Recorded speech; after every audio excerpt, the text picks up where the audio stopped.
कि बाबा साहब के आरक्षण के प्रावधान का लाभ उठा करके जिन देश के लाखों लोगों ने इसका लाभ उठाया है, आज उन्हें पे बैक टू सोसाइटी करने की आवश्यकता है। उन्होंने अच्छे मकान बना लिए, अच्छी दुकानें बना ली, अपने बच्चों को पढ़ा लिया है, आर्थिक रूप से मजबूत हो गए हैं। आज उनका दायित्व बनता है कि गरीब तबके के उन लोगों को, इस 30 करोड़ की दलित आबादी में अगर 15 लाख कर्मचारी और अधिकारी आज आरक्षण की बदौलत नौकरी कर रहे हैं, तो 29 करोड़ 85 लाख आज भी वो लोग हैं जो गरीबी की रेखा के नीचे जी रहे हैं और बाबा साहब की तस्वीर को लेकर के आगे बढ़ रहे हैं। लेकिन जिनको बढ़ना चाहिए और जिनको आंदोलन में हिस्सा लेना चाहिए, अगर वो धूप में खड़े होकर के बाबा साहब का नारा भी नहीं लगा सकते, तो कम से कम नारा लगाने वालों के लिए पानी का प्रबंध तो कर ही सकते हैं। ये उनको सोचना चाहिए। बाबा साहब की मात्र फोटो लगाने से कोई अम्बेडकरवादी नहीं बन जाता।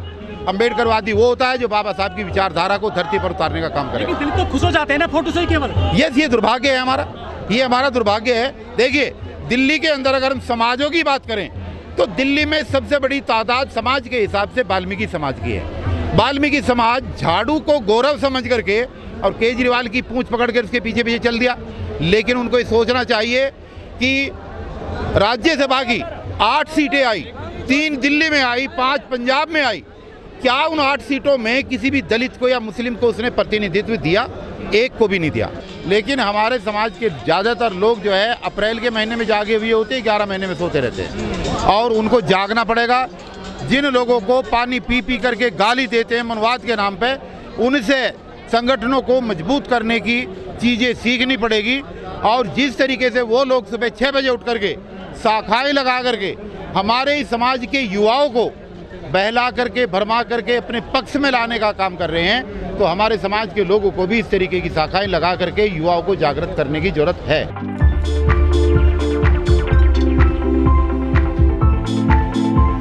बाबा साहब की 131वें जन्म दिवस की जयंती पर हार्दिक शुभकामनाएं अर्पित करता हूं और उम्मीद करते हैं कि ये आने वाला वर्ष इस मिशन को, इस कारवा को और आगे लेकर के जाएगा।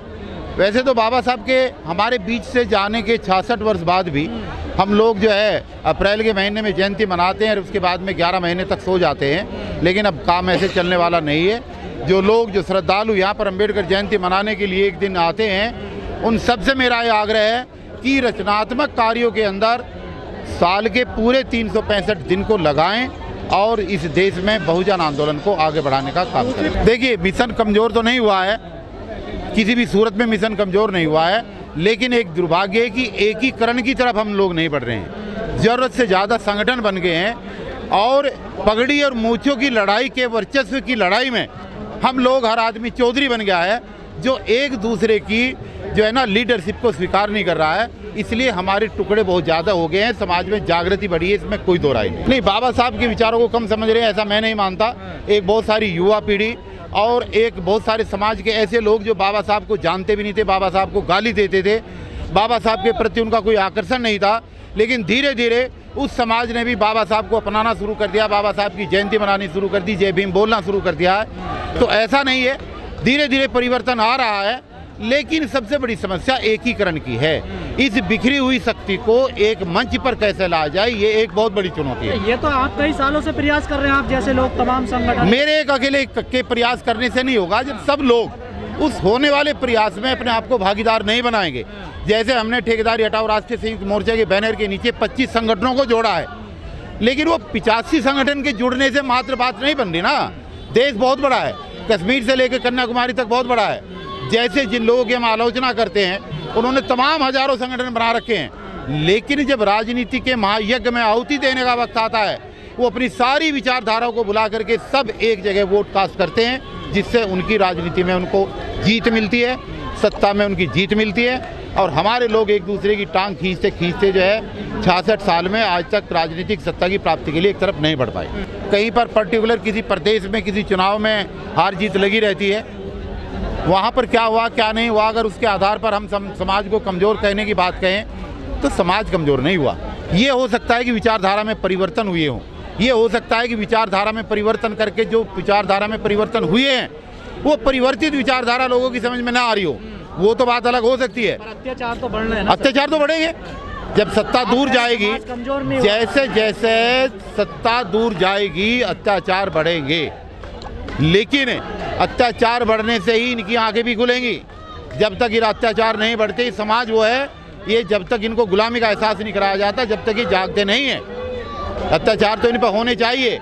जब से बाबा साहब के संविधान में दिए हुए आरक्षण के प्रावधान के आधार पर इनको लंबी गाड़ी और ऊंचे मकानों में रहने की आदत पड़ गई है, जब से लोगों को चर्बी चढ़ गई है, चर्बी ये घर से बाहर निकलने का नाम नहीं लेते हैं। कपिल जी, सभी राजनीतिक दल जो है बाबा साहब को कंधे पर लेकर चल रहे हैं आज की डेट में। उनको पता लग चुका है कि बाबा साहब के बिना उनका कल्याण होने वाला नहीं है। और हमारे समाज के बुद्धिजीवियों को और हमारे समाज के वोटर को दिग्भ्रमित करने के लिए और बाबा साहब की फ़ोटो लगा करके ये मैसेज देने के लिए कि मैं बहुत बड़ा अम्बेडकरवादी हूँ, वो समाज की जो है ना आंखों में धूल झोंकने का काम कर रहे हैं। लेकिन सच्चाई ये है कि बाबा साहब के विचारों को बढ़ाने का काम नहीं कर रहे हैं। केजरीवाल भी बाबा साहब को लेकर चल रहे हैं, पंजाब लेकर चले गए हैं। बाबा साहब को लेकर के वो कहीं तक भी चले जाएं, लेकिन ये सच्चाई है कि बाबा साहब की विचारधारा पे वो 1% भी नहीं चल रहे हैं। केजरीवाल जी के दिल्ली के 7 साल के सत्ता के दौरान आरटीआई के माध्यम से हमने जानकारी ली है, मात्र 419 लोगों को सरकारी नौकरी दी हुई है। अगर बाबा साहब की विचारधारा है तो जिन 8 लाख कर्मचारियों को प्रतिवर्ष नौकरी देने की बात कही गई थी, अगर वो 8 लाख कर्मचारियों को नौकरी देने की बात में सही उतरते तो उसमें 22% के हिसाब से हमारे SC ST के लोगों को भी सरकारी नौकरी मिलती। लेकिन निजीकरण के नाम पर, ठेकेदारी के नाम पर, शोषण के नाम पर, आउटसोर्स के नाम पर, वाल्मीकि समाज के नाम पर, झाड़ू के नाम पर उन्होंने यहाँ के समाज को ठगने का काम किया है और दिग्भ्रमित करने का काम किया है। समाज को जगाने का, जागरूक करने का अभियान चल रहा है, लेकिन ये समाज वो समाज है जो काफ़ी दिनों से भटका हुआ समाज है।